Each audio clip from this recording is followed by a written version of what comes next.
السلام عليكم ورحمة الله وبركاته. أهلا بكم في هذا الشرح الجديد. إذا كنت فني صيانة محترف أو مبتدئ في مجال السوفت وير أو حتى مستخدم عادي تملك هاتف موتورولا وتريد إصلاحه بنفسك، فهذه الأداة ستفيدك جدا. اليوم هنشرح أداة موتورولا MTK كي Toolkit برو، وهي أداة قوية جدا ومخصصة لخدمة وإصلاح أجهزة موتورولا التي تعمل بمعالجات ميدياتك. الأداة تدعم قائمة كبيرة من الموديلات وتوفر حلولا شاملة لمشاكل الحماية والسوفت وير.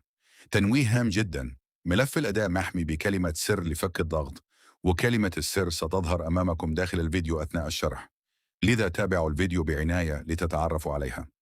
قبل أن نبدأ في فك الضغط وتشغيل الأداة، هناك خطوة أساسية ومهمة جدا، وهي إيقاف برنامج الحماية في الويندوز مؤقتا لتفادي حذف أي من ملفات الأداة. أولا، نتوجه إلى قائمة ابدأ ونفتح الإعدادات Settings. ثانيا، ننتقل من القائمة الجانبية إلى الخصوصية والأمان Privacy and Security. ثالثا، نضغط على أمان الويندوز Windows Security.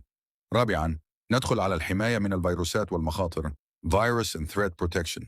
خامسا، نقوم بإيقاف الحماية المباشرة Real Time Protection. الآن نفتح الملف المضغوط وندخل كلمة السر الظاهرة بالفيديو لفك الضغط، ثم نشغل الأداة كمسؤول. الأداة تتميز بوجود تبويبات تنظيمية سهلة للغاية.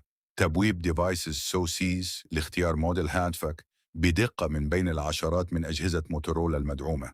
تبويب Operator للعمليات السريعة بضغطة زر واحدة، مثل فتح البوتلودر وتخطي حساب جوجل FRP وعمل فورمات كامل. تبويب Firmware Patcher لتعديل وترقيع ملفات النظام وتخطي الحمايات المستعصية بشكل آمن.